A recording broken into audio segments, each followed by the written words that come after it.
그런데 대부분의 부모님들은 어떻게 하시느냐? 이지아이. 안녕하세요. 이지아이 이지쌤입니다. 이지아이를 찾아주시는 여러분, 우리 아이가 말이 느려서 혹은 언어 치료를 받고 있는데 말이 빨리 트이지 않아서 고민이시죠? 오늘은 제가 아이가 말을 습득하는 최적의 방법에 대해서 이야기를 해보려고 합니다. 특히 오늘 영상은 제가 공부하면서 느낀 인사이트들도 함께 담았으니까요. 이미 클릭하셨다면 끝까지 시청해주세요.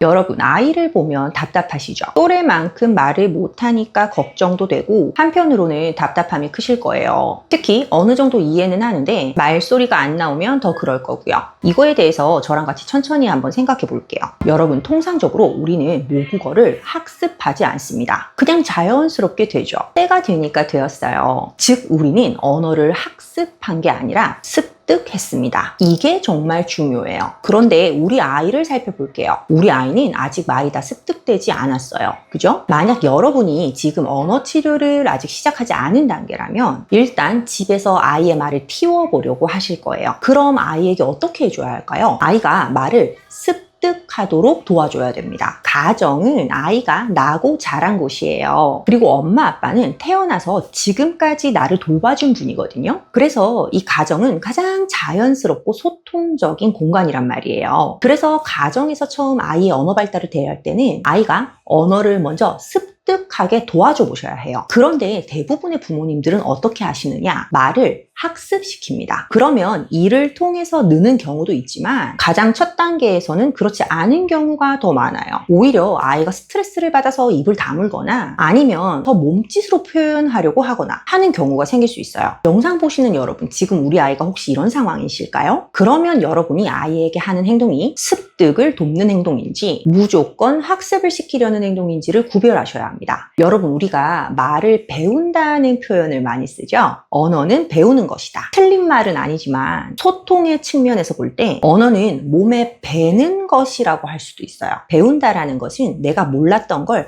학습한다는 느낌이 강해요. 몸에 밴다 할 때 그 배다는 내가 일상에서 자꾸 노출이 되고 그래서 거기 스며드는 것을 뜻하죠. 자연스럽게 그렇게 되는 거예요. 그냥 그거를 쓸 수밖에 없는 느낌? 다시 한번 말하지만 여러분, 우리는 태어났을 때 언어를 의식적으로 배우지 않았어요. 그냥 스며들었죠. 여러분도 어린 시절 때는 말을 잘 못하셨을 거예요. 내가 생각한 만큼 표현이 잘 안 됐었을 겁니다. 그런데 어느 순간부터 이게 원활해졌단 말이에요. 몸에 밴 거죠. 가정에서의 첫 단계는 우선 이렇게 아이의 몸에 배게 해야 합니다. 이게 습득이라고 할 수 있어요. 저 이지쌤이 말 트이는 영상들을 여러 개 올리고 있잖아요. 그 중에 보면 이게 뭐야? 이 말 하지 말라는 영상이 있거든요. 제가 왜 그거 하지 말라고 그럴까요? 부모가 아이한테 이게 뭐야? 물어볼 때 진짜 몰라서 물어보는 거 아니거든요. 이지야, 이게 뭐야? 이거는 사과야. 사과 해봐봐. 이거는 궁금해서 물어보는 게 아니라 너 말해야 돼. 내가 너 이거 가르치려는 상황이야. 이거에 더 가깝거든요. 즉, 가정에서 언어를 습득시키려는 게 아니라 학습시키려는 뉘앙스를 많이 가지고 있을 때 부모님이 많이 하시는 말씀이 이게 뭐야? 인 경우가 많아요. 그렇다면 습득의 과정으로 아이를 대하면 어떻게 될까요? 아이가 소통을 위해서는 언어라는 방식이 필요하다는 것을 받아들이게 됩니다. 처음에는 아이가 그게 어렵게 느껴지더라도 단순하게 언어가 늦는 경우에는 이걸 습득이라는 과정을 통해서 결국 받아들일 수 있게 됩니다. 그럼 어떻게 해야 아이가 습득하게 될까요? 습득하는 건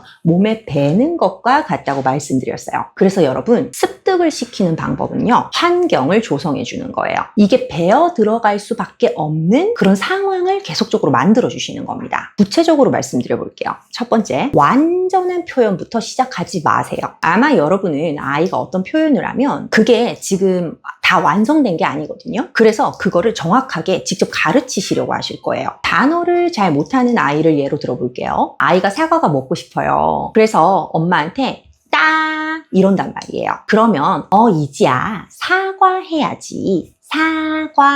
사과해봐. 이러실 거란 말이에요. 이러지 마시고 아이의 말을 따라 하는데 아주 조금만 나아가서 덧붙여주세요. 그리고 아주 천천히 들려주세요. 아이가 따 이러면 이지 따가 여기 있어. 이런 식으로 들려주시는 것이죠. 이러면 아이가 완전한 말을 학습한 게 아니고 소통을 여러 번 하면서 아이가 지금 따 이렇게 하던 거에서 따, 따야, 따가 이런 식으로 조금씩 발전되는 형태로 스며들게 되어요. 처음부터 완전한 말을 가르치려고 하지 마세요. 그냥 사과 먹고 싶을 때 조금만 더 발전된 형태로 나아가고 있구나. 이거에 집중을 하셔야 합니다. 두 번째, 반면에 아이가 할 수 있는 말이나 할 수 있는 행동은 절대 그걸 하게 하세요. 정확하지는 않아도 되거든요. 그런데 말을 써야 하는 환경에 노출시켜야 해요. 예를 들어서 아이가 엄마 소리는 할 줄 알아요. 그런데 어떨 때는 엄마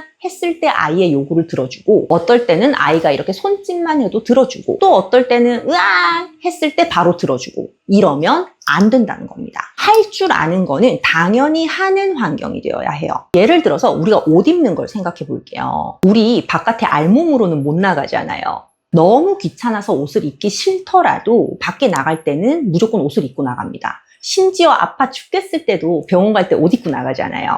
이게 당연한 환경인 거예요. 너무 귀찮아서 옷을 안 입고 나가고 싶다 이런 생각이 들 수도 있습니다. 근데 그러면 안 되죠. 뭐 예를 들어서 귀걸이나 목걸이 이런 거는 해도 되고 안 해도 돼요. 귀걸이나 목걸이를 하고 나가면 더 좋은데 조금 더 수고스럽죠. 이것처럼 아이가 잘 못하는 거는 어쩔 수 없지만 할 수 있는 것은 무조건 그걸 하는 환경으로 만들어 주셔야 돼요. 그래야 아이가 할 수 있는 그 말이 몸에 밴니다. 엄마 소리를 할 수 있는 아이는 엄마 소리를 했을 때 엄마가 쳐다보시고요. 아이가 만약 까까 소리는 낼 수 있다면 그 까까 소리가 나왔을 때만 까까를 주세요. 이렇게 내가 할 줄 아는 거는 완전하지 않아도 당연히 말을 해야지 이루어진다는 환경을 만들어 주셔야 합니다. 여러분, 그 말이 몸에 밴다는 건 자주 여러 번 나올 수 있다는 거거든요. 아이가 말이 느리면 아이가 지금 못하는 걸 계속 가르쳐 주시려고 하시는데요. 할 수 있는 거를 많이 여러 번 하는 게 먼저 더 중요해요. 즉, 빈도가 많아져야 합니다. 그래야 이것을 통해서 새로운 곳으로 발전을 할 수가 있어요. 세 번째, 아이가 모르는 것은 가르쳐 주세요. 습득을 해나가는 과정 중에 새로운 개념을 배우게 되기도 하죠. 새로운 개념이라는 것은 아이가 지금 모르니까 습득이 아니라 어느 정도 배우는 시간이 필요할 수도 있어요. 예를 들어서 아이랑 책을 보고 있는데 아이가 책 속에 있는 굴착기 그림에 관심을 가져요. 그러면 보면서 이거 굴착기네. 이거는 굴착기야. 이런 식으로 들려줄 수 있죠. 이런 상황은 아이가 아직 자기가 모르는 단어를 엄마가 가르쳐 주는 거니까 몰랐던 걸 익히게 되니까 특히나 관심이 있는 것을요. 더 집중도 되고 스트레스도 덜 받을 수 있어요. 연결해서 네 번째, 아이에게 말을 많이 들려줍니다. 그런데 말을 많이 들려주는데요. 결코 길거나 다양하게 들려주지는 마세요. 어머님들께서 아이가 말이 느리면 뭔가 내가 말을 많이 안 들려줘서 그런가 하고 생각하시는 분도 있고, 그러다 보니까 막 이런저런 말을 다 들려주시려고 하는 경우가 있어요. 아이에게 하루에 필요한 말, 그리고 책 속에 있거나 집안에 있는 이런 여러 가지 일상 단어들, 이걸 짧게 자주자주 소통하듯이 들려줍니다. 말을 많이 해주라고 그래서 막 이것저것 다 말씀해 주시는 부모님들이 계시는데요. 말도 막 길어지고요. 이러면 부모님도 힘드세요. 여러 번 반복적인 말을 자주 들려주는 것이 중요합니다. 단어도요, 무작정 새로운 단어를 계속 가르쳐주기보다는 몇 가지 단어들을 오늘 하루 여러 번 들려주시고, 이러면서 며칠 지나고 나면 또 다른 새로운 단어들을 여러 번 들려주시고, 이런 식으로 환경을 만들어주셔야 아이가 몸에 배게 됩니다. 여러분, 제 영상을 보면 무작정 따라하기부터 하지 마라, 이거 뭐야 하지 마라 이러는 이유가요, 바로 이렇게 언어를 습득해야 하는 경우의 아이들 때문이에요. 습득하는 환경은 만들어주지 않고 무작정 학습부터 시키는 환경을 만들어주게 되면요, 아이는 의사소통의 재미를 느끼지 못하게 되어요.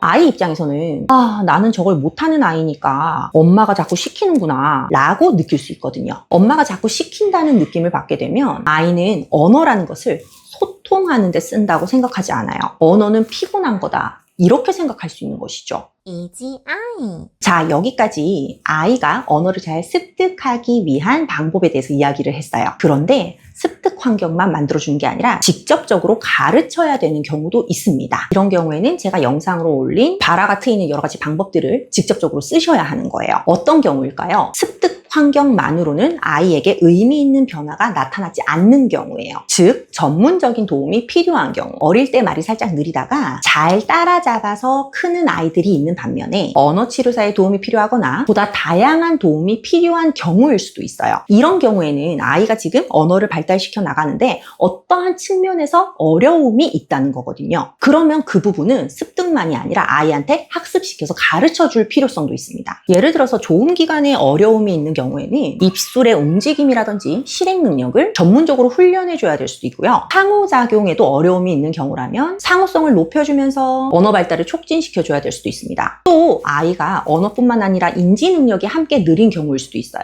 이런 경우에는 인지적인 능력도 함께 훈련해야 할 수도 있는 것이죠. 가정에서 중요한 건 소통을 할 수밖에 없는 환경을 만드시는 거예요. 오늘은 여러분이 아이에게 한마디를 건넬 때 이걸 먼저 생각해 보세요. 이게 소통을 하고자 함인지 무작정 학습을 시키려 함인지를요.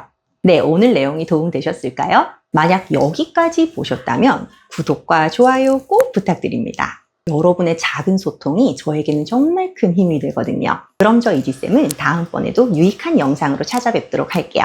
감사합니다. 안녕.